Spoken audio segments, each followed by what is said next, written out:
할렐루야. 치료 말씀 TV 채널에 들어오신 구독자 여러분, 예수님 이름으로 축복하며 인사드립니다. 저는 서울 방배동에 있는 충만한교에서 26년이 넘도록 예수님 이름과 성령의 역사로 일반 병원에서 고치지 못하는 귀신 축사와 암을 포함한 불치병과 조현병을 포함한 정신질환을 예수님 이름과 성령의 역사로 치유하는 전인치유 목회자 강요셉입니다. 지난 26년 세월 동안 수많은 환자를 예수님 이름으로 치유하여 사람답게 살아가도록 인도했습니다.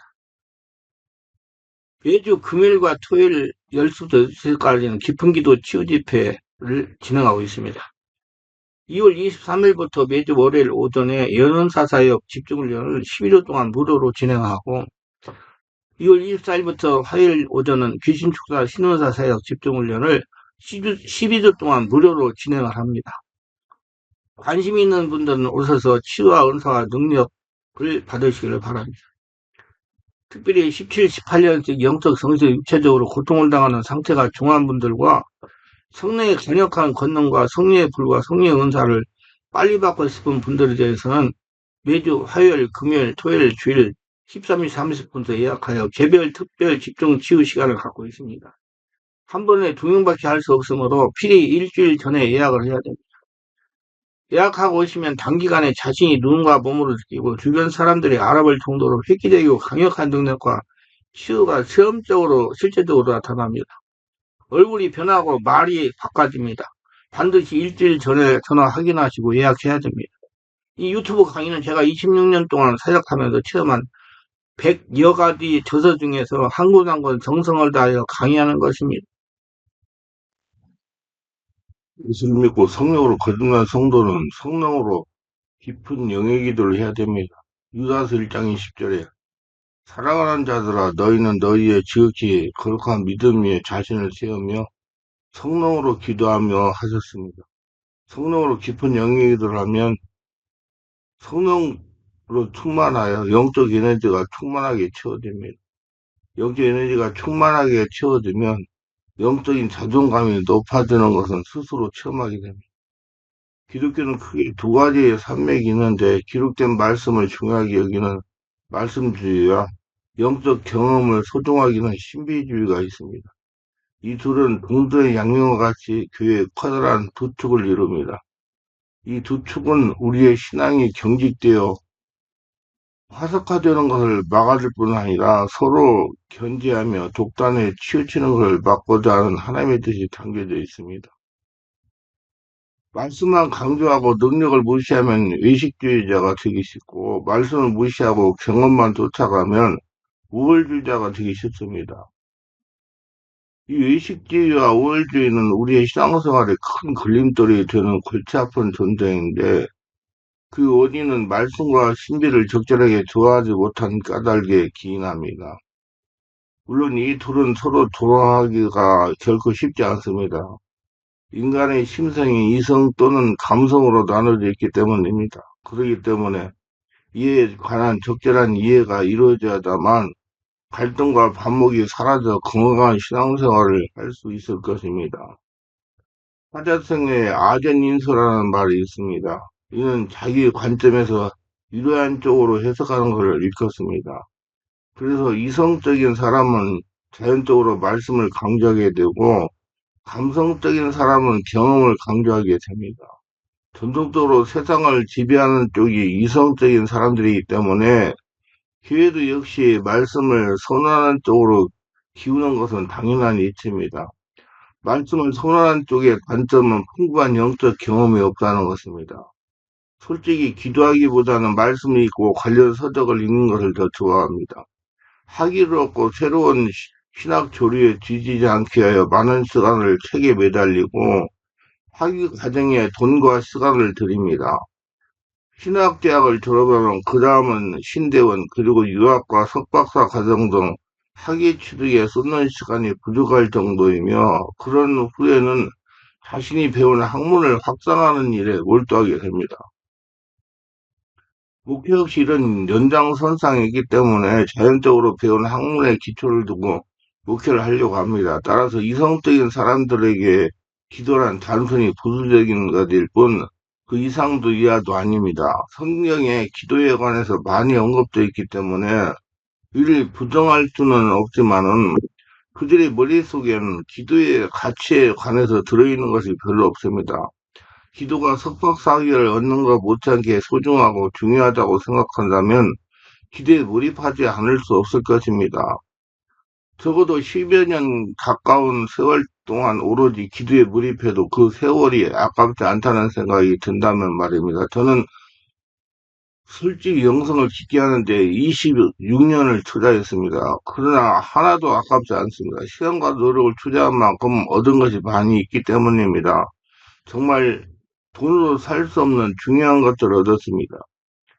그러나 이성적인 사람들은 그렇게 생각하지 않습니다. 학위 과정은 분명히 장래가 보장되지만 기도는 그렇지 못하기 때문에 이를 기피하게 되는 것은 인지상정입니다.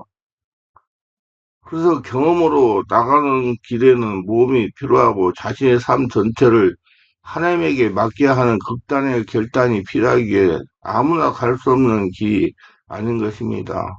기독교의 두 축인 말씀과 신비는 그 과정을 온전히 소화하기 위해서는 많은 시간과 열정이 필요한 어려운 과제들입니다.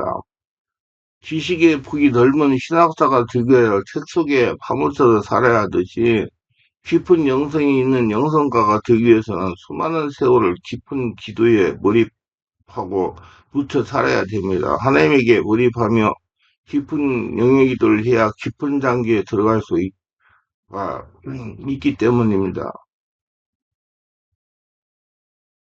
하기는 정상에 오르지 않더라도 많은 부분에 유익하지만은 영성은 어떤 단계에 이르지 못하면 다 소용이 없다는 생각을 합니다. 그렇기 때문에 이 영성의 길로 가는 사람들은 스스로 판단으로는 갈 수 있는 길이 아님을 성경과 기회사를 통해 알 수 있습니다. 대표적인 신비 영성가인 바울의 경우 그는 의지적으로는 교회 전통에 따라서 율법학자가 되고 나아가 대제사장이 되는 길을 선택했지만은 성령의 강권하신 인도에 따라서 그 길을 졌고 묵상의 길로 들어섰습니다. 대부분 신비적 영성가들이 이와 같이 자신의 의지와는 상관없이 성령의 끌림에 따라서 그 길로 간 예가 허다합니다. 규정 틀에 의해서 미래가 충분히 예측될 수 있는 제도와 구조를 거부하고 보이지 않는 미래를 향해서 과감하게 발걸음을 떼어놓았던 아브라함을 비롯한 선지자들은 깊은 묵상을 통해서 결단할 수 있는 힘을 얻었습니다. 믿음의 조상 아브라함이 안정된 배경을 멀리하고 오직 부르심을 따라서 결단했던 것은 하나님과의 깊은 묵상의 결과입니다. 그는 어떤 종교적인 교리나 틀 속에서 하나님의 부르심을 인식한 것이 아니라 깊은 묵상을 통해서 이루어지는 것입니다. 아브라함이 하나님을 만나고 제단을 쌓고 기도하는 행위는 오로지 오늘날 중보기도와 비슷하다고 생각할 수 있는데 그로 하여금 믿음의 행보를 하게끔 한 중요한 수단이 되었음을 부인할 수 없습니다. 묵상을 통한 영적 만남과 합의는 우리로 하여금 중재자로서 서게 하는 힘을 제공해 줍니다. 이것이 아브라함으로부터 시작해서 오늘날까지 변함없이 이어져온 기도의 힘이자 기도하는 사람의 역할이기도 합니다. 하나님 원하시는 바는 각 사람이 깊은 영적 교제를 통해서 그리스도와 합리를 이루고 그를 통하여 자신의 존재감이 극대화되는 것입니다. 영적 자존감은 하나님과 일치되었다는 깊은 감동에서 얻어지는 것입니다. 믿음의 확신도 없고 자신의 존재감도 모르는 사람이 기도를 통해서 성령의 음성을 듣게 되면 그 즉시 강한 존재감을 얻게 됩니다. 그다음부터 신앙생활에 커다란 변화를 경험하는 것이 이와 같은 이유 때문입니다. 영적 일체감을 하는 묵상을 통한 그리스도와 연합은 말씀주의자들이 말하는 것처럼 자신을 신적 존재로 여기고 자신 안에 있는 주관적 감각을 하나님의 것으로 오인하는 것과는 전혀 다릅니다. 신비자 바울이 다메섹에서 주님을 만난 신비한 경험은 그로 하여금 자신을 신적 존재로 오인하게 한 것이 아니라 하나님의 종으로서의 존재감을 확인하게 되었던 것입니다. 신비주의 영적 합의는 우리로 하여금 얼마나 귀중한 존재인지를 깨닫게 합니다. 자신이 얼마나 하나님 안에서 소중한 존재인지를 알게 되면 그 주를 보유해서 모든 것을 다 내놓을 수 있는 결단을 할 수 있게 되는 것입니다. 성령 은사는 하나님 우리에게 주신 교회 안에서의 성김의 역할입니다. 그런데 단순히 은사만 받고 깊은 영적 교제만 주님과의 합의를 경험하지 못하면 고린도 교인들처럼 능력을 자랑하는 위험에 빠질 수도 있습니다. 그렇기 때문에 우리는 은사를 받기 전에 먼저 깊은 묵상을 통해서 그리스도 안에서 인정을 받는 연합의 경험이 필요한 것입니다. 예수님에게 인정을 받는다는 것은 자신의 영성이 예수님 원하시는 수준에 도달했다는 것입니다. 그 수단에는 두 가지 측면이 있는데 세례와 성령전입니다. 세례는 물과 불의 두 가지 차원에 적용됩니다. 전자는 의례적이며 한 단번에 종료되지만 후자는 실용적이며 지속적이며 지금 은사와 연관되는 것입니다. 말씀주의자는 세례와 성령의 전을 통한 하나님과의 연합을 강조하고 있습니다.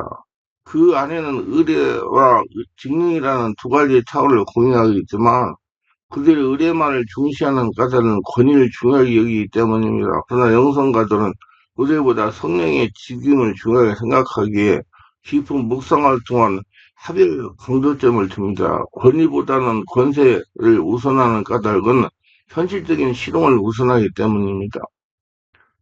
권위는 외형적 틀을 유지하기 위한 중요한 요소이며 권세는 하나님 나라 확장하기 위한 중요한 요소입니다.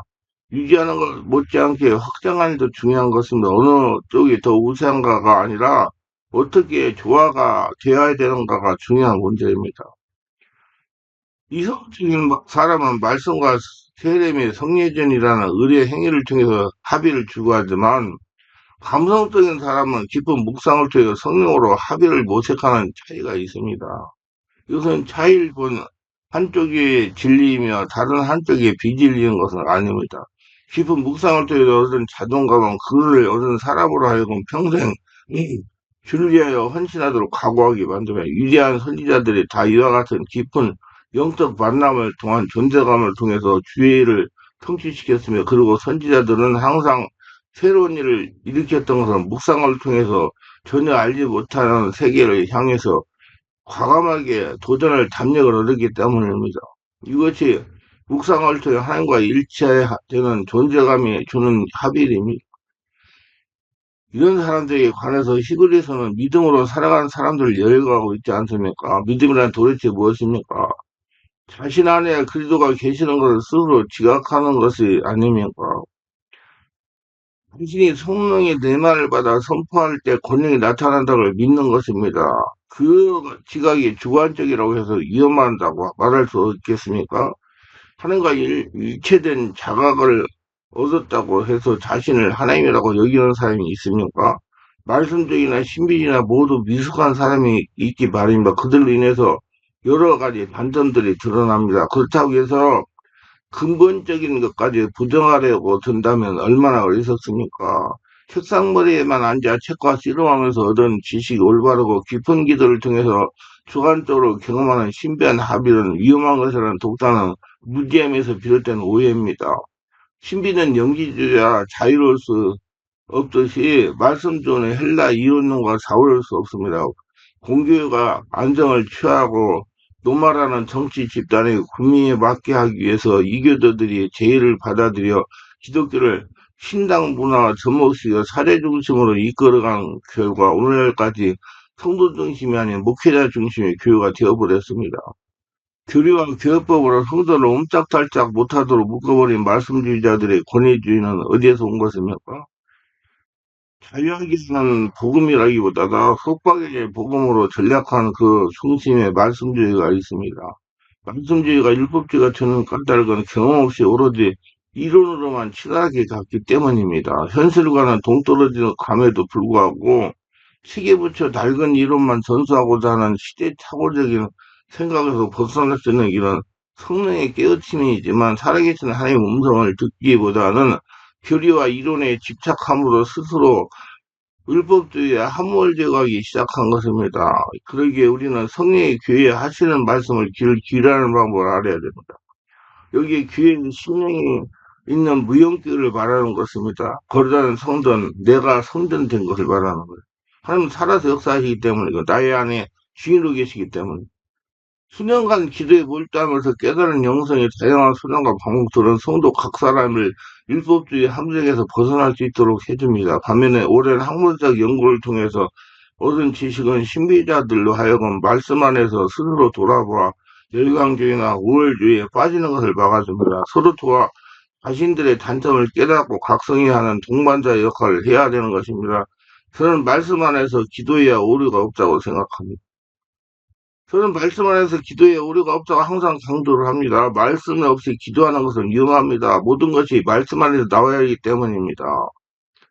하나님이 이 땅에 남자와 여자를 창조하여 서로 돕는 배필이 되게 하셨습니다. 이처럼 교회 안에서 말씀과 신비 두 요소를 두어 서로 돕도록 하신 것입니다. 이성과 감성이 서로 돕는 자리에 설 때 건강한 사회가 됩니다. 어느 한쪽이 독주하게 되면 다른 한쪽에 표해지고 불이익을 당하게 됩니다. 남자들 세상을 독자받은 시대는 여자들이 고통을 당해야 했습니다. 이성이 모든 것을 장악하면 감성은 깊은 고통을 당하게 됩니다. 감성을 무시하고 이성만 강조하는 교회는 삭막하기가 적막강산 같고, 이성을 무시하고 감성만을 쫓는 교회는 요란하고 혼란스럽게 그지없기 당혹스럽습니다. 말씀이든 신비든 모두 다 적당히 하고 질서 있게 해야 되는 것입니다. 요즘 영성사역이 장려되면서 예언 사역이 각광을 받기 시작했습니다.